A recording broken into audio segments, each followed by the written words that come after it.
Buen día, estimada doctora. A través de ese video realizaré la exposición sobre mi trabajo de análisis de caso. Entonces, ¿en qué consistía este trabajo? Consistía esencialmente en realizar preguntas sobre, o en responder preguntas e indagar sobre la evolución genética de la resistencia a las enfermedades, enfocándose principalmente, por ejemplo, en el VIH, pero también en otros virus. Para empezar, ¿qué es el VIH? El VIH o el virus de inmunodeficiencia humana es un microorganismo infeccioso que va a encargarse de debilitar a todo el sistema inmune, lo que significa que las personas que poseen VIH van a ser extremadamente susceptibles a cualquier infección, por más simple que sea, y puede tener un desenlace mortal para el paciente en cuestión. Aproximadamente 1 millón de adultos y 150.000 niños van a morir por causas relacionadas al síndrome de inmunodeficiencia adquirida, que está relacionada al VIH en sus etapas terminales. No tiene cura como tal, pero sí un tratamiento que va a permitir tener una mejor calidad de vida a los pacientes. ¿Cómo es que invade el sistema inmune? Se va a transmitir a través de fluidos como por ejemplo la sangre, el semen, las secreciones vaginales y la leche materna, a través de vías como por ejemplo la vía sexual, sanguínea y de madre a hijo. Entonces, por ejemplo, en el caso de tener relaciones sexuales con alguien que tenga VIH que no ha sido controlado, lo que va a ocurrir es lo siguiente. La célula dendrítica que debería agarrarle al antígeno para presentárselo al linfocito T no va a extraer solamente el antígeno o un inmunógeno, sino que va a utilizar todo el virus del VIH y lo va a llevar hasta el ganglio linfático, donde establece conexión con los linfocitos T, CD4 mediante el correceptor CSR5. Entonces, la hipótesis de trabajo que se puede formular a partir de aquí es que todas las personas que tengan el correceptor CSR5 van a ser susceptibles al VIH.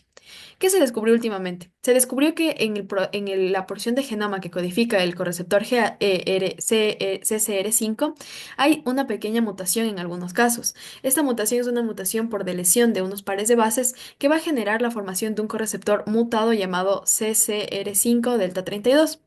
Entonces, lo que se descubrió es que las personas que tenían un gen homocigoto para este receptor mutado o dañado, entre comillas, no iban a tener transmisión porque no había forma de que el VIH invada o colonice al linfocito TCD4. Esto es un hito en la investigación porque significa que aunque aún no se descubra la cura, se sabe que hay un pequeño porcentaje de la población que es inmune al VIH por el simple hecho de codificar una mutación. ¿Cómo se puede aprender más? Yo considero que los espacios de investigación podrían empezar, por ejemplo, a partir de un mapeo genómico o de un perfil epidemiológico.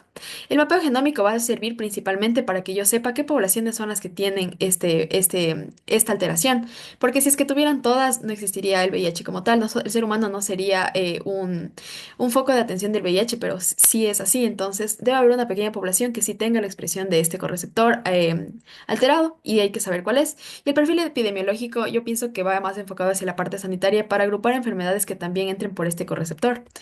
¿Qué debería investigarse del CCR5? Considero que, por ejemplo, se debería saber en qué células se encuentra, que de lo que investigué está en todas las células inmunes menos en los neutrófilos. ¿Por qué no se puede simplemente suprimir?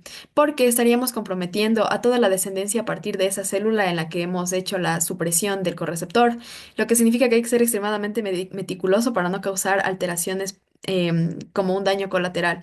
¿Qué vías de señalización se utilizan? Yo considero que eso es importante saber para conocer si es que hay algún fármaco que pueda participar en algún proceso de señalización para poder inhibir este proceso. De lo que investigué, el VIH va a formar parte de receptores acoplados a proteína G. ¿Cuál es la predicción de la frecuencia del CCR5 alfa, delta 32? De un paper que encontré, se mencionaba que la frecuencia alélica de este correceptor mutado era de aproximadamente un 10% en personas caucásicas o de la región del Cáucaso, que según lo que entendí es la porción que delimita Europa y Asia, por lo que yo consideré que había una mayor prevalencia en porciones de Europa, como el norte de Europa, también en la porción de la Europa occidental y tal vez un poco más en Asia, pero definitivamente no en África, ni en América, ni en Oceanía. ¿Qué es lo que se encontró en el mapa del artículo? Que justamente había una similitud en los mapas, habiendo mayor concentración de población con esta alteración en la parte de Europa Norte. El VIH considero que no impulsó a la formación de esta alteración por mera antigüedad. El VIH se descubrió mucho después de que algunas enfermedades, como por ejemplo la peste negra, hubieran existido. Se corroboró después que la peste negra o algunas plagas medievales se transmitían por este correceptor. Entonces, el correceptor delta 32 se presume que le dio una inmunidad a algunas poblaciones de Europa para poder sobrellevar las plagas medievales. ¿Qué mecanismos contribuyeron? Yo considero que la epigenética y la diferenciación celular, porque la epigenética me permite silenciar algunos genes para expresar otros, y la diferenciación mutación celular significa que conforme va ocurriendo la reproducción, van a haber algunos genes que pierdan su funcionalidad y tal vez de ahí vino la mutación que formó a este correceptor. ¿Por qué la variación? De lo que investigué, en común las enfermedades que ingresan por este correceptor son virus. ¿En qué se diferencian en el órgano afectado? Afectan, por ejemplo, a las vías respiratorias, al sistema nervioso central, al hígado en el caso de la hepatitis. Es probable que existan enfermedades donde CCR5 no afecta. Yo asumí por descarte que en el caso de que hubieran solamente enfermedades infecciosas relacionadas a CCR5, las enfermedades que no tendrían relación serían la fúngica y las enfermedades bacterianas. El equilibrio de Hardy-Weinberg, en cambio, nos sirvió para establecer un enfoque epidemiológico donde pudiéramos conocer las frecuencias del genotipo y calcular el chi cuadrado, lo que nos enseñó en el caso del virus de Nilo occidental que aquí no era beneficioso tener esta alteración, pues las personas que tenían este correceptor mutado eran había más posibilidad de que tuvieran este virus.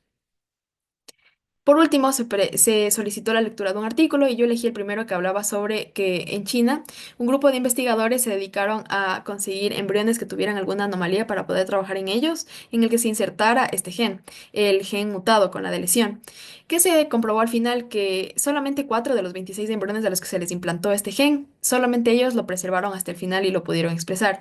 El resto de los embriones no lo expresaron, lo que significa que muy probablemente en este proceso hubo un reparo, algún mecanismo celular que reparó esa mutación y no se pudo concluir que era una vía o una alternativa insertar genéticamente la deleción porque el cuerpo estaba predestinado a arreglar esa mutación. ¿Cuáles son las tres conclusiones? Que la prevalencia de mutaciones no es como tal algo negativo, puede resultar ventajoso respecto a algunas enfermedades infecciosas. También concluyo que la investigación científica va a aportarles a los niveles de prevención para ayudar a formar perfiles epidemiológicos y mapeos genómicos, y que es necesario averiguar más elementos sobre la inmunidad que están relacionados con grupos de enfermedades para así poder crear nuevas alternativas terapéuticas. Muchas gracias, Doc. Esa sería toda mi exposición.